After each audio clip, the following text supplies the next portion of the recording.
Emily Chieh, and this is Bloomberg Technology. Coming up, Amazon's delivery disruption plan, how the e-commerce king is experimenting with a new service that could affect some major partners. We'll look into the potential impacts on FedEx and UPS and the timeline to a national expansion. Plus, Netflix's price hike. The streaming giant raises the price of its most popular service plan by 10% to finance its push to own content. We'll analyze the new plan and what it means for its ambitious TV and movie budgets. And the Pac-12 is about to get some more airtime in China. We'll break down why Alibaba made a deal to stream U.S. college sports. But first, to our lead. Amazon is one step closer to weaning itself off delivery services like UPS and FedEx. The e-commerce giant is experimenting with a new delivery service intended to make more products available for free two-day delivery. Amazon will oversee pickup of packages from warehouses of third-party merchants and their delivery to customers' homes, something that UPS and FedEx now often handle. Shares of UPS dipped by as much as 2.1% today after the announcement. FedEx was down as much as 1.6%, but recovered slightly. Amazon began using the service 2 years ago in India and began using it on the west coast of the U.S. this year on a trial basis, and a broader rollout is planned for 2018. Joining me now to discuss, Bloomberg's Spencer Soper in Seattle, who broke this story, and our editor-at-large, Corey Johnson, who is in New York. Spencer, I will start with you. What do we know about how this will work and how it's different from the way Amazon works right now? Well, the biggest shift here is Amazon has traditionally built this vast network of warehouses and encouraged merchants to send their inventory into that network. So Amazon would centralize all of that inventory in its own delivery system and then send it to customers from there. And what they're experimenting with now is, rather than bringing the inventory in, they want to actually go to the facilities of their merchant partners and handle delivery directly from those facilities. So it's kind of bypassing that step and putting Amazon's logistics efforts outside and beyond its own delivery system. Corey, what does this mean, do we know, for the bottom line? I mean, at what cost will this come to Amazon?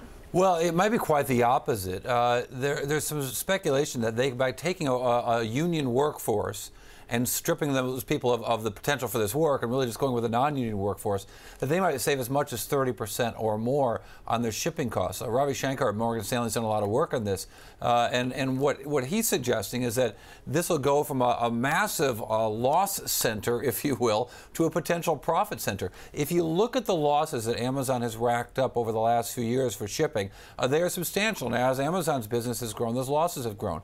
In the most recent year, they lost $7.2 billion in just 12 months in shipping. That's a net loss. It's not the cost of the shipping. That's the cost of the shipping after getting paid for the shipping. That's a net loss.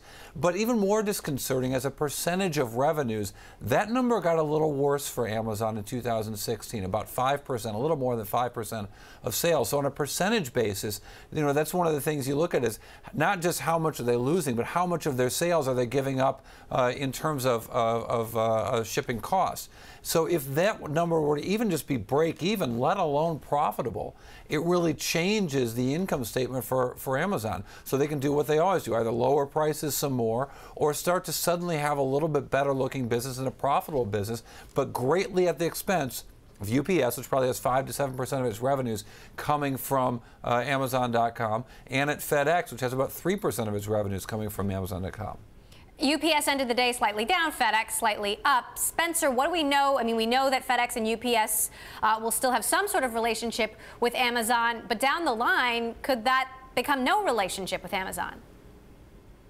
That's always the speculation, is spinning this way into the future, and knowing that Amazon CEO Jeff Bezos is thinking in terms of decades, not just tomorrow, is how much of this business, you know, right now, today, this holiday shopping season, yes, the partnership that has always existed between Amazon and UPS and FedEx will continue to exist. But as this continues to evolve and Amazon continues to take greater control over the last mile of delivery, how much of that partnership is diminished? Well, and also, Emily, I mean, think of it this way. Like, if you think about what Amazon did with having these third-party suppliers helped Amazon have more stuff to sell when they didn't have enough. When they launched Amazon Web Services, it helped Amazon have more computing power when they didn't have enough. So this could allow them to have more shipping power when they need it, but have leftover when they didn't have, when they won't have enough, but be able to sell that to other companies and other merchants when they don't need it. So it's really about growing their capacity, but charging customers for it, charging wholesalers for it, charging businesses for it when they're not using it. Spencer, busy holiday shopping season coming up. Obviously, this is a time that Amazon has had difficulties in the past. Do we know what the plans are for this holiday shopping season? Well, this is another example of how they can try to ease the logjam in their existing warehouse network. So they have this warehouse network. They're expanding it every year. They build more and more facilities every year, but they still create a logjam during peak season, that holiday shopping period when everybody's rushing and more packages have to get through their facilities. So this is almost like a pressure relief valve. If they can use the facilities of other people, of their merchant partners, and not drag that inventory through their own facilities, but bypass those facilities, go directly from their merchant partners' facilities to the customers, it takes pressure off of their facilities, and it could lower costs and end up with a better bottom line. All right, Spencer Soper, our Bloomberg tech reporter who covers Amazon and broke this story, our editor-at-large, Corey Johnson in New York. Thank you both so much for joining.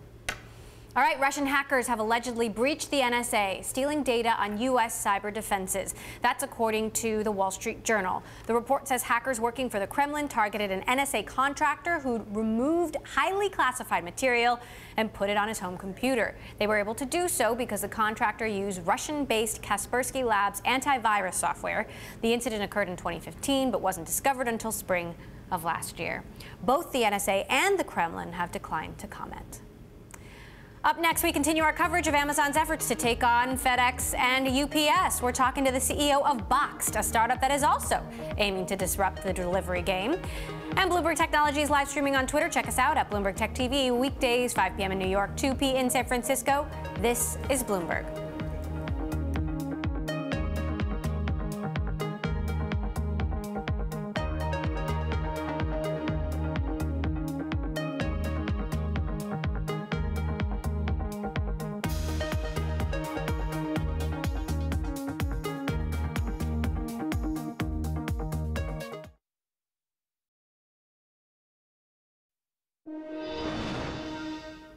Before Uber's license in London was revoked last month, its sales were rising in the region. Uber's London revenue rose to £36.9 million, which translates to roughly $49 million in 2016. That is a 59% jump from the previous year.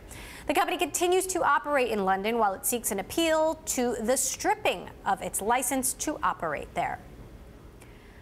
We just covered Amazon stepping up its logistical operations by testing out a new delivery service. So who can go up against this tech giant? Boxed, a membership-free wholesale retailer just focusing on bulk items, is one company taking aim at Amazon. CEO Chieh Huang joins us now from New York. And Chieh, Amazon is the elephant in your room. What does this mean for you? It's a small room. It's not that big a room, but yeah. Okay. It can fit everyone, though. What does this change, the fact that they're taking on their, even more of their own delivery services mean for you?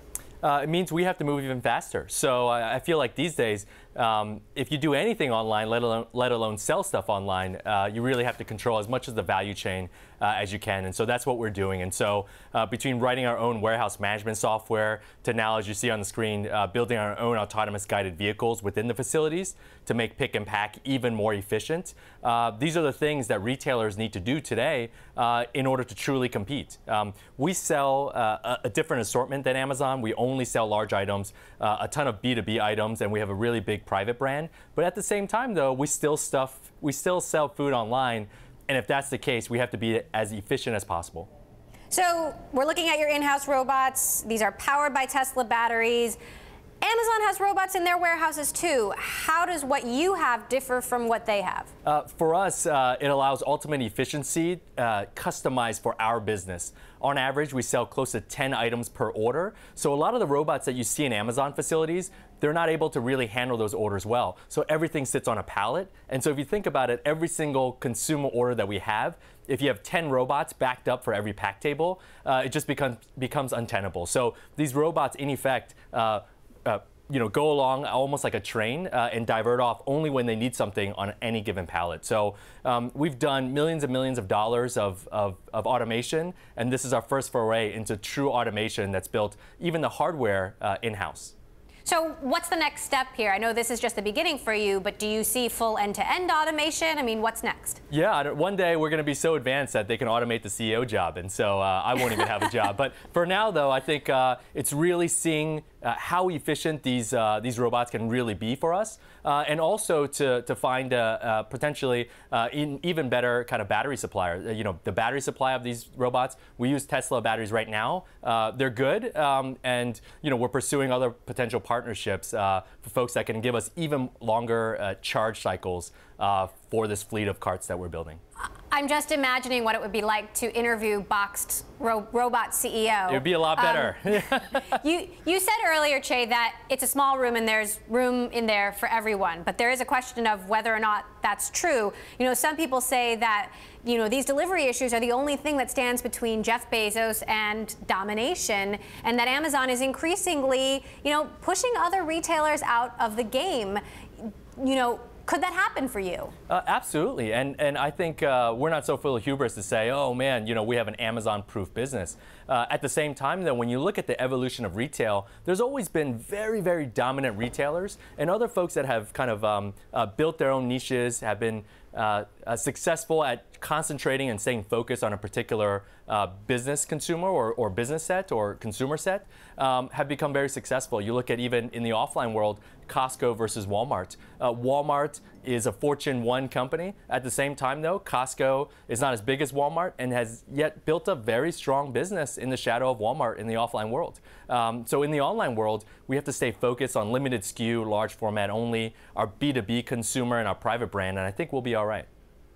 So talk to us a little bit about how fast your business is growing. I mean, give us some confidence that you can take on Amazon. Yeah, well, I don't even know if we have to truly take on Amazon in order to be successful. Just like, there's a litany of retailers in the offline world that survive even though Walmart is pretty dominant. But with that said, though, from literally my garage about 4 years ago to now, during that stretch, we've grown from our first year, call it like $70,000 in sales, to crossing the 100 million plus threshold last year in trailing revenue.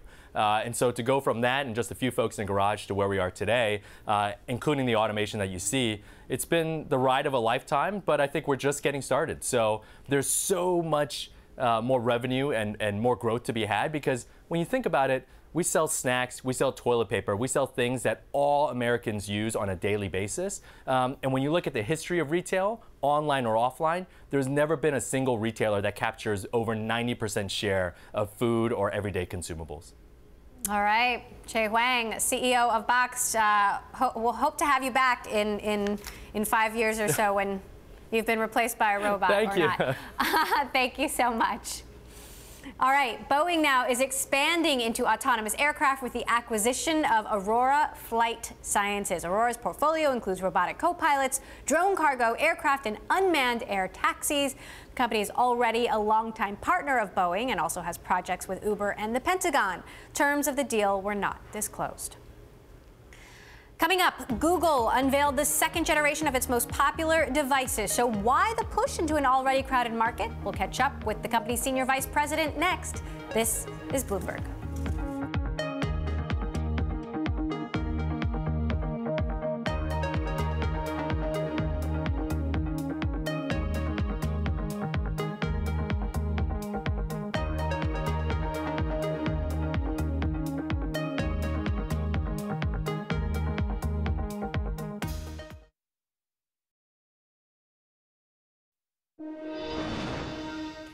On Wednesday, Google rolled out the second generation of its devices, along with an array of brand new gadgets. It is the tech giant's latest push into a competitive consumer hardware market. Among the list of products, 2 new versions of its Pixel smartphone, a new premium laptop, and a cheaper, smaller model of its home speaker. Bloomberg's Mark Bergen spoke with Rick Osterloh, senior vice president at Google, and asked why it's important to keep innovating in this space. We wanted to make products that were radically helpful for users. A lot of them showcase our technology, things that combine AI and software and hardware and put them together into what we call the ultimate Google experience. And you certainly saw some things that are real important everyday use cases, and you saw some things that might appeal strongly to certain kinds of users. And we wanted to do a broad range of things to show the full range of innovation we could do. Talk to me about which users and markets you're trying to reach now. Some of these devices, like the home speakers, are still really new. It's mostly people in Silicon Valley and the coast. I mean, are you seeing this take off in places like Middle America? It is definitely a real early market, but we're very excited by what we announced today, because what we were doing was trying to think about how people would use these in your home. And so Google Home Mini is a great product for small rooms, maybe your bedroom. The original Google Home, perfect for a medium-sized room, kitchen, and then if you have an entertainment area, obviously we wanted to create Google Home Max, which has just really powerful sound. They all have the Google Assistant at the core for an easy user experience, and we felt like that's how users are going to use them, like in different ways in different parts of their house. So that's why we created this whole family. Yeah. You recently brought on 2,000 engineers or so, pretty big price tag from HTC, who would design just on the Pixel. Is it just for the Pixel, or are there bigger ambitions there for that team? Well, these are the people that have been working on the Pixel with us. Super talented group of folks. They've come up with a bunch of industry innovations over the many years, and we've worked with them for a very long time as part of Google. So we're really excited to bring them on board. We're going to have just a big boost in our capability to create new innovative hardware, and we're thrilled to have them. So they're obviously very skilled in the smartphone domain, and that's really critical to us. A lot of people said this was sort of an echo of Motorola, deal which you're very familiar. You used to run that business there. Yes. Is it the same as Motorola again, or something different? It's very different than Motorola. I mean, I think a couple key things here is, we're acquiring part of the team, and that team is critical to something we're focused on, which is the Pixel phone. We're not acquiring the rest of the operating business. HTC will continue and operate as they are, but we're really focused on that smartphone segment. So it's a little different than Motorola. These folks are all going to be part of the mainstream part of the company too, and that's how we're going to integrate our hardware and software efforts. Right. You're also, you're not just smartphones. You're focused on. You had a VR announcement today. You had a new camera. Can you talk a little bit about that? Like, what's the idea behind that? What was the work? Yeah, it's a real showcase of what we can do and how far we've come with AI and machine learning. Google Clips is a small camera that you can place anywhere. It has a wonderful little clip, and it'll take these moments where you can be in the picture, because you can just set the camera down, and then it'll automatically take photos, and it will discard ones that it thinks aren't any good, things that might be blurry or where the subjects aren't in focus, but it'll capture ones that are unexpected and that you might miss if you were pressing a shutter yourself. And that's all because of the machine learning capabilities we've added to this little device that used to take massive computing power to run. We've miniaturized it and made it so that it runs on a small consumer electronics product. And it's like perfect for parents and pet owners, because we've really trained it to focus on people that you're close to. And it's just compatible with the Pixel right now, is that right? Yes, at the moment, but the compatibility will expand in the future. Yeah, talk to me a little bit about that. I mean, this has been a year since you launched the first hardware. Has it changed the Google's relationship with some of its Android partners at all? I don't think so. I mean, I think it's been something that Google's been doing for many years with the Nexus program. Clearly, we're after the cutting edge of innovation and hardware in the smartphone space. So we have to invest in a lot of money in the premium tier and components and in software and hardware and integrate them together. So we have a very focused approach at that premium tier to bring people the best Google experience.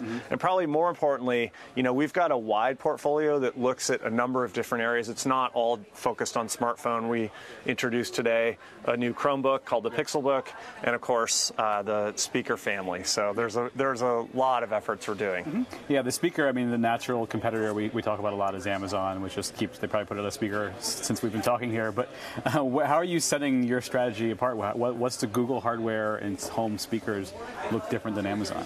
Well, I think we design these for how we think people are going to use them and how they live. So we have a range of products that has a small device that might fit in a small room. We have a middle-sized device that might fit in a kitchen or something like that. And then we have this very large Google Home Max device that has our latest and greatest technology, really powerful sound, can fill a very large room or an outdoor space. And you know, that's how a lot of people's homes are. Sometimes you might want something that's really powerful. The common theme, of course, is they all run Google Assistant. And we think that's the right way to prosecute our business in the smart speaker space. It's just how users are likely to use them. Anything that wasn't launched today, you are ready for next year? We're getting ready for next year, but you know, you'll have to stay tuned for 12 months or so until that time has come. Google's Senior Vice President Rick Osterloh there with Bloomberg's Mark Bergen. Coming up, Netflix raises prices as it tries to fund its ambitious content strategy. We'll take a look at what this means for the streaming video giant and its 104 million users next. And a feature I want to bring to your attention, our interactive TV function. Check it out at TV Go on the Bloomberg. You can watch us live. If you miss an interview, you can go back to it. You can send our producers a message, play along with the charts we bring you on air. This is for Bloomberg subscribers only. Check it out at TV Go. This is Bloomberg.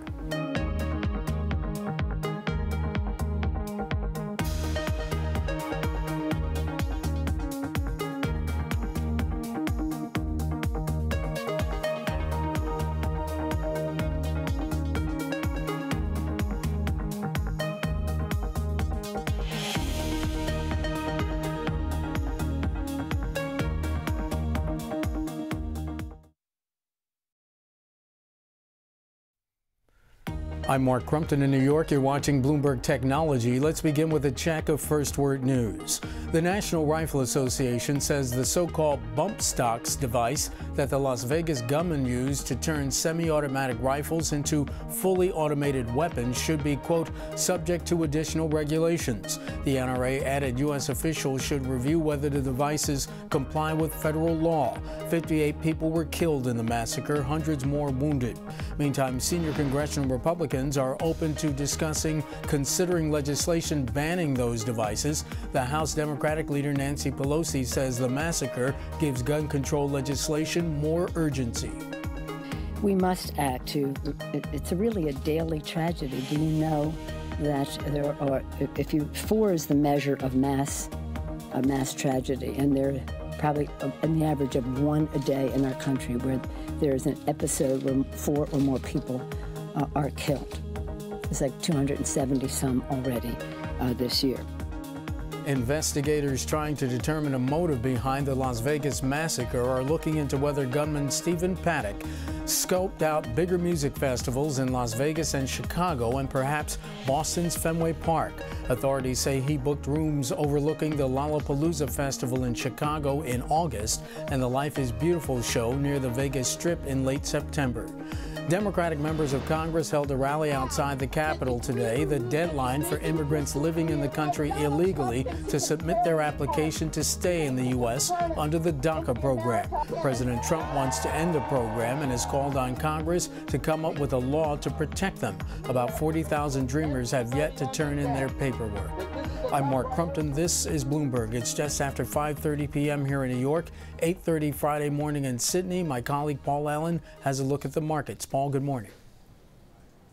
Good morning, Mark. Well, New Zealand already trading for about 30 minutes. Currently flat, dead flat, actually off by just a single point. This after US stocks gained for another consecutive day. We saw copper jumping 2.7% in London to close at $6,700 per tonne. West Texas also recovering 1.6% to above $50 a barrel. ASX futures looking pretty positive here as well, up 0.6%. Take a look at the Aussie dollar, though, settling finally below 78 cents. Extending a slide that began with Thursday's rather disappointing August retail sales numbers, now fallen more than 4% since hitting a 2-year high last month. Over in Japan, Nikkei futures modestly higher, and we'll be waiting on Malaysia trade data for August. Growth there expected to ease. I'm Paul Allen in Sydney. More from Bloomberg Technology next.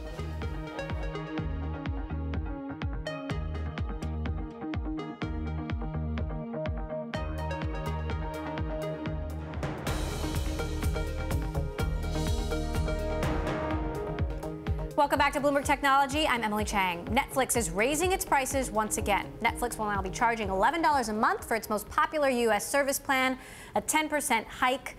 The streaming giant is looking to help pay for its ambitious budget for TV shows and movies. The market is reacting favorably to the news as shares of Netflix have hit a record high since the announcement. Joining me now from LA to discuss, Bloomberg's editor Creighton Harrison. So Creighton, look, it had to happen sometime. What do you make of this move happening now? Well, I think actually a couple of years ago, Netflix put through a price increase, and it was a little bumpy. The subscriber growth slowed down for a while, and then they saw it kind of come through again, and they're bigger than ever user base wise, and I think they've looked at this and said, well, we can get a little more out of subscribers, especially in some of our more developed markets like the U.S. and the U.K. And the market seems to agree with Netflix because the shares have risen a bunch today, which gives you some sense that people believe they can pass through this price increase and still continue to grow. So the market seems to agree, but what about subscribers? Are they going to stick around? Well, history would say yes. Based on the previous price increase that went through a couple of years ago, they rolled it out very gradually and kind of took their time expanding it to all the users. But again, the user base has continued to grow. I saw one analyst report today that said even people who shut off the service after that price increase, it looks like they eventually came back. So that's a good sign. It doesn't hurt to announce this right before season 2 of Stranger Things too. So you're going to come in the middle of like a bunch of new shows that they're rolling out over the next month or so, and that's really what keeps people staying with Netflix. Is every few weeks there's another show or at least a new season of a show that's been talked about and kind of keeps the buzz alive. So remind us, Creighton, how much they are spending on original content and what this price increase will do to the bottom line. Well, it's funny because people talk about Netflix losing money, and it depends on how you define it. They have been profitable for a number of years, but people look at the free cash flow number. That's really the key to understanding the sort of bear case for Netflix, that they spend all this money on content and they have all these obligations to spend money for years and years and years, not just on programs they're developing themselves, but reruns and movies that are already out there that they acquire to put on the service. That content budget is $6 billion this year. Just about. It's going to be $7 billion next year. It'll probably keep growing, and that's again to keep rolling out those shows so that people stick with the service. Adding another $1 a month to the subscription price helps alleviate that a little bit. All right, Creighton Harrison, our Bloomberg editor from LA. Creighton, thanks so much for weighing in. Sure. Now, Netflix and the topic of content is the main focus for many media companies. This week, Bloomberg's David Weston spoke with FX Network CEO John Landgraf, who's been very vocal about the disruption the cable world is facing via Silicon Valley competitors. Weston asked Landgraf about how his industry should respond. We have to build our own brand. So we launched something called FX Plus with Comcast a little more than a month ago, and now Cox is joining, and we're talking to other operators. And that will be a subscription service for people who really want the whole brand and they want it commercial free. Currently exists only within the multi-video program distribution marketplace, meaning it's only available at the moment to basic cable subscribers. But I think we can layer on our own subscription business, and I don't think they have to grow to nearly the scale that Netflix or Amazon or Hulu have, because again, we're not trying to be platforms, we're trying to be brands, and I think essentially brands are going to evolve. But I think the best brands, the really good brands, I think still have a very bright future. I would absolutely bet on HBO to be a thriving, successful brand, 20 years from now in the television ecosystem. So as you look at these platforms, John, is it a matter of reaching the audience, that is to say they may siphon off audience from you, or is it a matter on the cost side? We look at the incredible production budgets we're seeing from Netflix and from Amazon, people like that. That must be giving you fits on the cost side. Well, the cost of making quality television programming is going up, but I think that's a good thing for consumers. I think an arms race, so to speak, in programming is part of what's fueling this platinum age of television, golden age of television and quality. On the other hand, I think that too much content creates a paradox of choice, creates a difficult system within which to navigate. I'm a subscriber to these platforms. I'm an Amazon Prime subscriber, a Netflix subscriber, a Hulu subscriber, but honestly, I can't always navigate through the sheer volume of those platforms. I need brands. I want HBO. I want AMC. I want Showtime. I want various really good brands to help me navigate towards excellence. So I think that platforms and brands have to learn to coexist. I don't know that I think Silicon Valley would agree with that assessment, but that's my assessment. And ultimately, I'm very bullish, really truly bullish about this transitional period. So John, finally, how do you build a brand in this new digital world? I mean, it's always been a challenge, but in a day when you had 3 broadcast networks, you could put the program on at 8:30 instead of 8 o'clock and build a brand doing it that way. It's much more complicated now with so much material out there. How do you build a brand? What are the mechanisms you rely upon?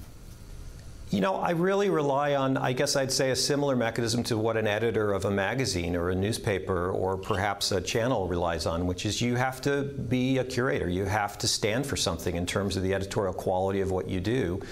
I think we have a unique ability as an organization to seek relationships with business and creative relationships and bring out the very best in creative people. We've shown a track record over 15 years of making, numerous comedies, dramas, limited series that are not just good but great, that are acclaimed as among the best television being made. So we have a unique skill set in terms of being able to find, and most of that, by the way, is with first-time producers or people that you wouldn't think of as brand names who are established people in television. We're not in the business of going out with a massive payroll and buying the A-plus talent. We're in the business of developing that talent and developing their work from the ground up. And when we can take everything we've done for 15 years, Back to the Shield, Nip Tuck, Rescue Me, Damages, Louie, It's Always Sunny in Philadelphia, and put that in a context with all the great work we're doing today, American Crime Story, American Horror Story, Fargo, Legion, Atlanta, Baskets, Better Things, and on and on and on. I think that's a very powerful environment within which there's an extraordinary amount of not television of average quality, but television of exceptional quality that's been curated and nurtured over a period of time. I would say someone who's, the editor of one of the best magazines in America is doing something similar. And I can only tell you as a consumer of long-form journalism, I still find those editors and those magazines and those sites to be incredibly valuable to giving me access to really great writing that provides context within the world we live in. And I still rely on HBO and Showtime and many other brands, AMC, to sort of navigate me towards the best in television. I think Netflix can be one of those brands, but I don't think it can be the whole enchilada. I don't believe that in television, Silicon Valley is going to manage to supplant every existing legacy brand, whether they're broadcast networks, cable networks, or premium networks that exist. I don't think they can get all the talent. I don't think they have the breadth of skill set to essentially disintermediate the whole brand ecosystem that exists today. That was John Landgraf, CEO of FX Networks, there speaking with our very own David Weston.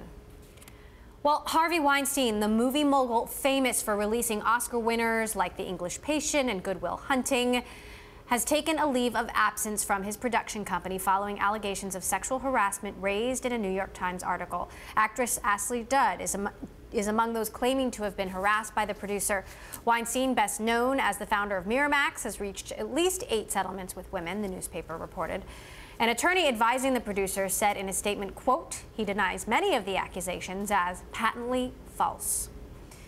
Coming up, shares of Snap under pressure after another bearish analyst call. So what can the company do to innovate and gain users? We pose that question to internet star Gary Vaynerchuk next. This is Bloomberg.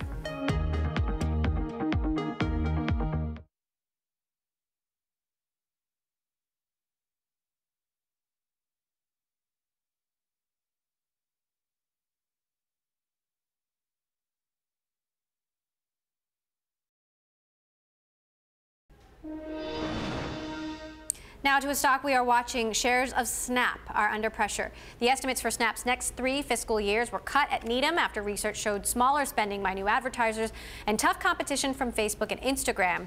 Analyst Laura Martin added the company doesn't have a clear path to profitability before 2020. Meantime, entrepreneur and internet personality Gary Vaynerchuk sat down with Scarlett Fu as part of Bloomberg's ongoing series at Cornell Tech. They covered Snap and what changes the company needs to make to break through to more users. They have to innovate in a way that is not a feature. A feature is not the way you innovate, right? Mm-hmm. The cat's out of the bag. Fast following features are now going to be a way that is not going to allow the house parties or the Marco Polos or the next frontier of things to get there. So they're going to have to give it some thought. What's ironic about that is Snap is uniquely, potentially, a company that could do that because Evan, and I don't know him at all, I've never met Evan, and I know a lot of Imran's and a lot of the other characters, but he's an LA kid. He's treated Snapchat like a fashion brand as much as a tech company. He actually could go left field. Like, you know, if I said to you that it was Snap, not Adidas, that did what they've done for the last 2 years to put Nike in a weird spot, it wouldn't seem that far-fetched. I get where you could be like, but it's not as far-fetched than if I said Twitter or, you know, or Facebook or Uber did that, right? And so that's where I'm fascinated what Snap is gonna do or not gonna do. We're about to find out if Evan was a one-trick pony or if he could adjust to the reality of the new marketplace. They've quietly invested very aggressively in AR, you know, when you look at their M&A. So it'll be interesting to see if they can or will do anything there. And then the other question is this, right? Which is, Snap is an incredibly big platform that can build a very big business. It's just that the market put all of the value into that it was going to continue to grow and be 30, 40, 50, 60-year-olds. So what's fascinating with Snap is going to be that it's probably overvalued in a Wall Street dynamic, even amongst everything being overvalued. They're going to have to do something. They're going to have to truly innovate. That was Gary Vaynerchuk, CEO of VaynerMedia, speaking to Scarlett Fu at Bloomberg's Cornell Tech Series. All right, coming up, collegiate sports are headed to China, all thanks to Alibaba. Details behind the partnership between the Chinese tech giant and the Pac-12 next. This is Bloomberg.